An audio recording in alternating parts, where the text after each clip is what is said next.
सुरगाणा तालुक्यातील अतिदुर्गम भागात असलेल्या वांगणसुळे येथील गर्भवती महिलेला तालुक्यातील पळसण व सुरगाणा येथे योग्य वेळी उपचार न मिळाल्याने तिचा आरोग्य प्रशासनाने बळी घेतलाय। याबाबत परिसरात आरोग्य विभागाच्या विरोधात संताप व्यक्त होत आहे।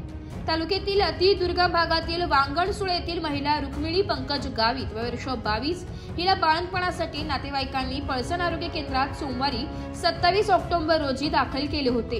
या ठिकाणी गर्भवती महिलेला पहाटे 5 ते सकाळी 10 पर्यंत कोणतीही वैद्यकीय सुविधा मिळाली नाहीये। नातेवाईकांनी नाईलाजास्तव गर्भवती महिलेस सकाळी 11 वाजता सुरगाणा ग्रामीण रुग्णालयात दाखल केले। सुरगाणा ग्रामीण रुग्णालयात या महिलेने सायंकाळी 5 वाजता एका गोंडस बाळाला जन्म दिला। मात्र आईला मोठ्या प्रमाणात रक्तस्राव होत होता। डॉक्टरांनी सुरगाणा येथे या महिलेवर उपचारासाठी योग्य प्रकारची औषधे सोयी सुविधा नसल्याने तिला नाशिकला पाठवण्याचा निर्णय घेतला। नाशिकला पाठवण्यासाठी अँब्युलन्स दिली, मात्र त्या अँब्युलन्समध्ये डॉक्टर किंवा नर्सची सुविधा नव्हती। गर्भवती महिलेला तिचे आई वडील सासू सासरे नाशिकला घेऊन येत असतानाच म्हसरूळ जवळ ती बेशुद्ध झाली। नाशिक जिल्हा रुग्णालयात पोहोचल्यावर 1 ते 1.5 तास काही उपचार झाले नाही। त्यानंतर डॉक्टरांनी तिला मृत घोषित केले।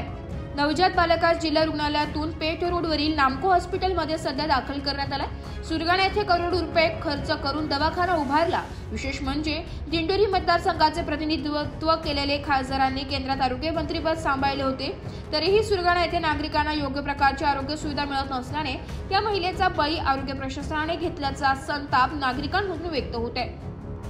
एस मराठी न्यूज साठी तालुका प्रतिनिधी लक्ष्मण बागुल, सुरगाणा।